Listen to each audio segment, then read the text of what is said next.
कहते हैं इस तरह से 16,108 विवाहों का चरित्र हुआ। संक्षेप में आपने हमने सुना।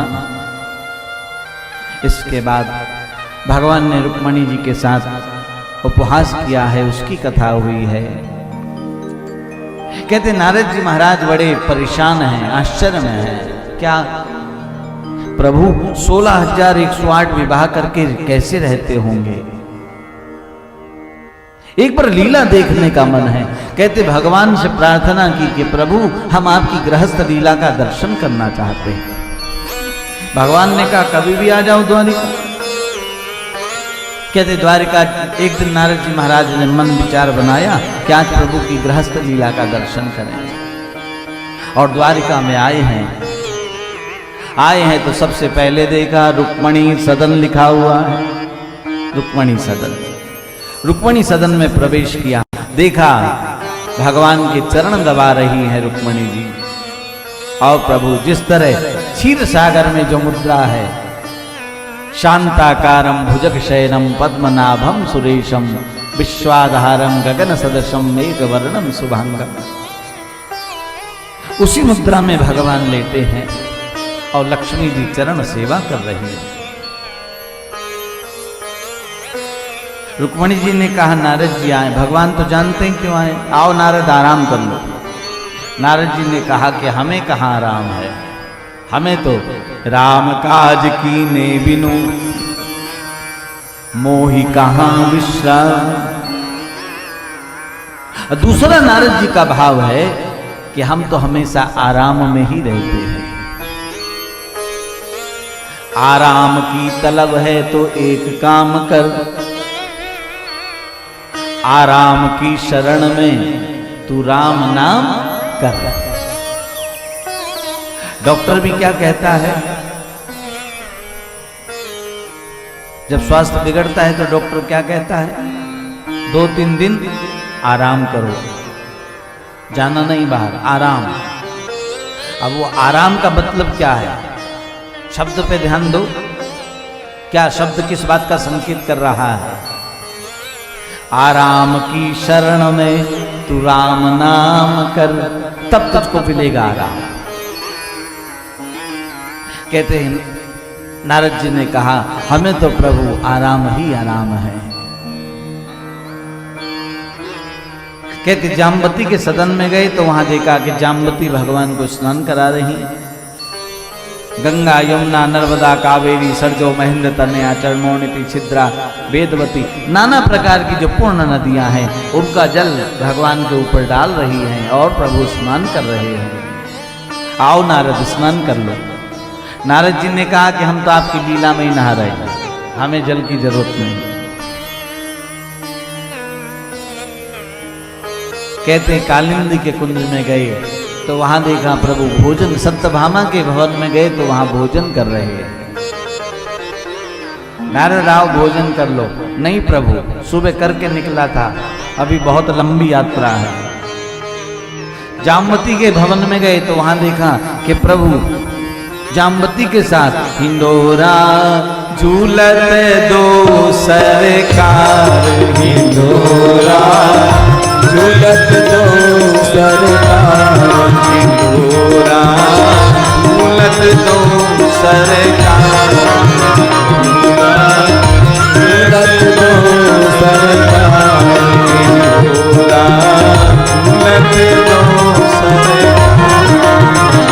हिंडोरा झूलत दो सरकार, झूलत दो सरकार,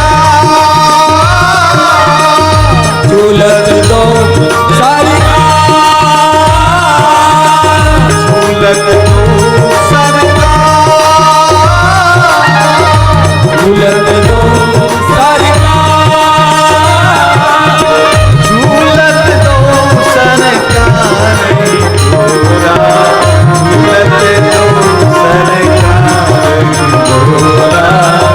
झूलत दो सरकार,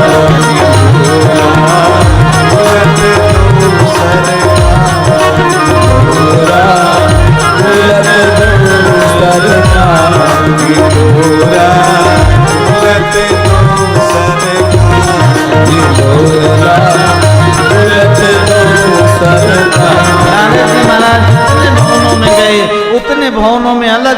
लीला। अंत में नारद जी महाराज ने मस्तक झुकाया और कहा, प्रभु आपकी लीला आप ही जानो, कोई समझ नहीं सकता। आप तो बिन पग चलाया सुने बिन पग चले सुने कर बिन करम करे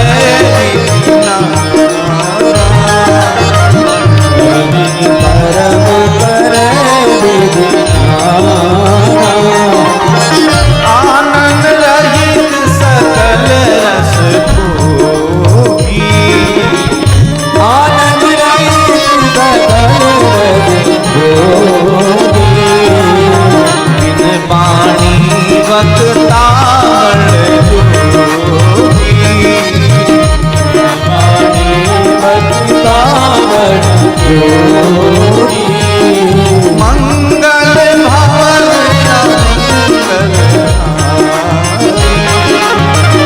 मंगल भवन मंगलहारी।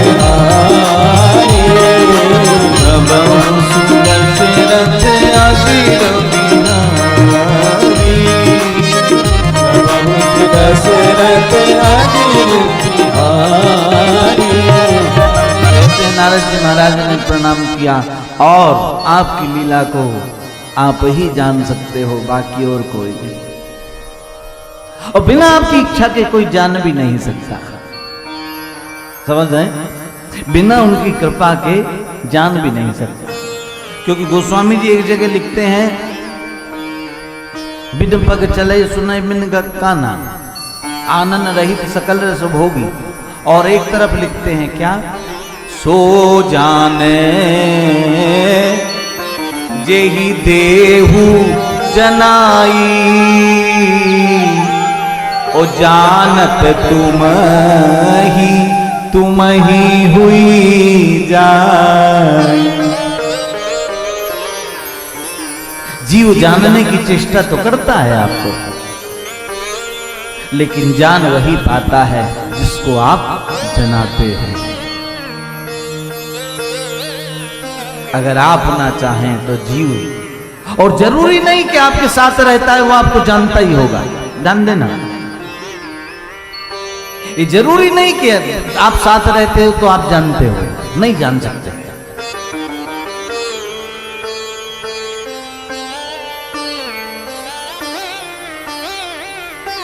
विपिन जी का कोई कर्मचारी कहे कि मैं 25 साल से विपिन जी के साथ हूं, मैं जानता हूं, तो वो गलत फहमी में है। क्योंकि बेटा अपने बाप को नहीं जान पाता तो कर्मचारी मालिक को कैसे जान सकता है।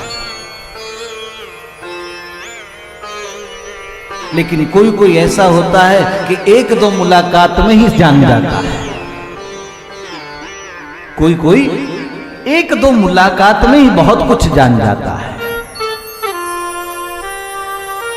कहने का अभिप्राय ये आवश्यक नहीं कि जो तुम्हारे साथ अहर्निश रहता हो, बहुत वर्षों से रहता हो, बहुत समीप रहता हो, वो तुम्हें जानता हो, ये कोई आवश्यक नहीं है। ये हमारी गलतफहमी है, ये हमारा झूठा अहंकार है। लोग कहते हैं ना, मैं सब जानता हूं, कुछ नहीं जानते तुम गलतफहमी में जी रहे हो। क्योंकि श्री रामचरितमानस का जो दर्शन है वो एक अलग दर्शन है और उसको नकारा नहीं जा सकता, क्योंकि उसमें भगवान शिव का हस्ताक्षर है, सत्यम शिवम सुंदरम। गोस्वामी जी महाराज लिखते हैं, लक्ष्मण हूं यह मरम न जाना, लक्ष्मण हूं यह मरम न जाना, लक्ष्मण हूं यह मरम न जाना, लक्ष्मण हूं यह मरम न जाना, जो कुछ चरित रचा भगवान, जो कुछ चरित रचा भगवान, जो कुछ चरित रचा भगवान, जो कुछ चरित रचा रचा भगवान। लक्ष्मण कौन है? कौन है लक्ष्मण? भगवान के भाई हैं, अनुज हैं।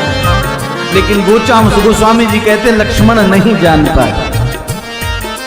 सगा भाई, और आज का नाता नहीं, कई जन्मों का नाता है, जन्म जन्म का नाता है। लक्ष्मण नहीं जान पाए। लेकिन उधर नाव चलाने वाला एक गरीब केवट, वो क्या कहता है? क्लियर शब्दों में कहता है, डंके की चोट पे कहता है, कहीं तुम्हारे मरम में जाना, कहीं तुम्हारे मरम में जाना, कहीं तुम्हारे मरम में जाना, कहीं तुम्हारे मरम में जाना, कहीं तुम्हारे कहीं तुम्हारे मरम में जाना, कहीं तुम्हारे कहीं तुम्हारे मरम में जाना। नारद जी महाराज ने भगवान की विवाह लीला का दर्शन किया। इस तरह से संक्षेप में हमने भगवान की गृहस्थ लीला का श्रवण किया। इसके बाद आओ राजन, अब मैं तुम्हें सुदामा चरित्र सुना देता हूं। भगवान जिस समय गुरुकुल में पढ़ने के लिए, विद्याध्ययन करने के लिए गए, उस समय का चरित्र है। महाराज परीक्षित को आश्चर्य हुआ, क्या कि भगवान को भी पढ़ने की आवश्यकता पड़ी, उनको भी गुरु बनाने की आवश्यकता पड़ी। जिनके मुंह से स्वयं वेद निकले हैं, उनको भी आवश्यकता पड़ी। कहते सुखदेव जी महाराज ने कहा कि राजन, इस मृत्यु लोक में अगर परमात्मा भी आता है तो उसे भी उसी प्रकार कर्म करना पड़ता है। और परमात्मा ने जितने भी कर्म किए हैं वो समाज को शिक्षा देने के लिए ही किए हैं। और गुरु के बिना तो ज्ञान होता नहीं, गुरु की शरण में जरूर जाना चाहिए। और ज्ञान अपितु प्राप्त हो भी सकता है, आदमी ज्ञान प्राप्त कर सकता है, लेकिन उसका जो सूक्ष्म विवेक है वो जागृत नहीं होता। बिन गुरु ज्ञान विवेक न हो। समझ रहे? और आज समाज में समस्या किस बात की है? आज समाज में समस्या इस बात की है, लोगों में ज्ञान तो बहुत है लेकिन विवेक शून्य है, विवेक नहीं है। ज्ञान तो बहुत है लेकिन विवेक की कमी है। और विवेक में और ज्ञान में क्या अंतर होता है मालूम है? विवेक में और ज्ञान में क्या अंतर है? ज्ञान जो है वो हमें रोटी खाना सिखाता है। देखो मैं आपको सहजता से समझा रहा हूं ताकि आपकी समझ में बात बैठ जाए दिमाग में। और विवेक हमें जीवन जीना सिखाता है। समझिए बात को, समझे? जैसे बहुत से लोग मैं देखता हूं यहां सोफे पे बैठते तो हैं लेकिन उनको बैठने का विवेक बिल्कुल भी नहीं है, बिल्कुल भी विवेक नहीं। ठीक है सोफे पे बैठो, अच्छी बात है, लेकिन विवेक रखो कि तुम किसके सामने बैठे हो और तुम्हें किस तरह बैठना चाहिए, ये तुम्हें विवेक होना चाहिए। पैर पे पैर रखकर अब मोबाइल हाथ में लेके और बस। ठीक है तुम्हें ज्ञान हो सकता है लेकिन विवेक की दृष्टि से तुम विवेक शून्य व्यक्ति हो, तुम्हें बिल्कुल विवेक नहीं कि तुम कहां बैठे हो, किस समाज में बैठे हो, किसके सामने बैठे हो और किस तरह तुम्हें बैठना चाहिए। और जब तक विवेक व्यक्ति के अंदर नहीं आता तब तक वो मोक्षगामी नहीं हो सकता, उसका मोक्ष का मार्ग नहीं खुल सकता। जैसे खाना ज्ञान है, भोजन करना चाहिए ज्ञान है, लेकिन इस बात का विवेक होना चाहिए कि कितना करना चाहिए, किस समय करना चाहिए, कब करना चाहिए, ये विवेक बताता है। क्या खाना चाहिए, क्या नहीं खाना चाहिए, ये विवेक का काम है। ध्यान देना मेरे भाई बहन। लेकिन हमें जहां सावधान होना चाहिए वह हम सावधान नहीं होते, और जहां हमें सावधान नहीं होना चाहिए वह हम सावधान होते हैं। किसी बड़े डॉक्टर से मिलने जाते हो, ऑफिसर से मिलने जाते हो, तो इसी तरह बैठते हो उसके चैम्बर में, उसके कमरे में? सोचो जरा। लेकिन जहां हमें सावधान होना चाहिए वहां हम सावधान नहीं होते। उनसे मिलने जाते हो तो मोबाइल को बंद कर लेते हो कि नहीं? लेकिन यहां सावधान नहीं होते। ये जीव की बहुत बड़ी करुणा है, बहुत दुख का विषय है। इसी को विवेक कहते हैं। गोस्वामी जी महाराज कहते हैं ये विवेक तभी जागृत होता है जब गुरु कृपा होती है। जब तक गुरु कृपा नहीं होती तब तक इस विवेक की जागृति नहीं होती। गुरु जो है इस विवेक को ही जागृत करता है। और राजन, ये विवेक केवल गुरु की कृपा से जागृत होता है। गुरु बिन ज्ञान विवेक न होई। और जागृत कब होता है? जब शिष्य की अनुराग गुरु के पद कमल चरणों में होता है। बंदमु गुरु पद पदों परागा, गोस्वामी जी कहते हैं। गुरु के, सदगुरु के चरणों की में जब उसका अनुराग होता है तब ये विवेक जीव का जागृत होता है। कहने का अभिप्राय, गुरु की शरण में जाएं आवश्यक है, लेकिन उससे भी ज्यादा आवश्यक है गुरु के चरणों में अनुराग। ये विवेक जो है ये सदगुरु की शरण में जाकर जागृत होता है।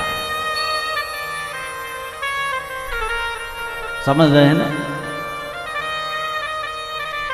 हमारे घर में कोई आता है और हमें उस आदमी की रीडिंग करनी होती है तो हम उसे कितनी बारीकी से देखते हैं और क्या कहते हैं, इसे तो बैठने की तमीज ही नहीं है। इसे कह रहे हो, इसे तो बैठने की भी तमीज नहीं। अब सोचो जरा तुम, यहां परमात्मा के सामने कैसे बैठते हो,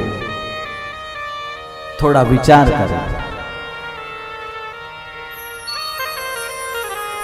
ये हमेशा विवेक, हमेशा जागृत रखो अपने दिमाग को।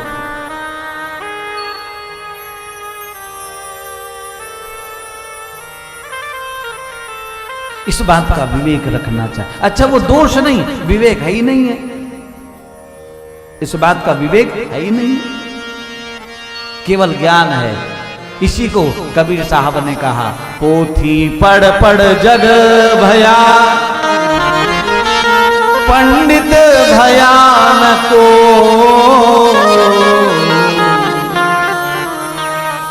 ढाई अक्षर प्रेम का, पढ़े तो पंडित हो।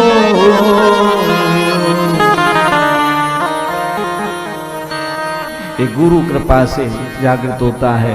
गुरु बिन ज्ञान विवेक न हो, गुरु बिन ज्ञान विवेक न हो, गुरु बिन ज्ञान विवेक न हो, बिन ज्ञान विवेक न हो। राम कृपा बिन सुलभ न सोई,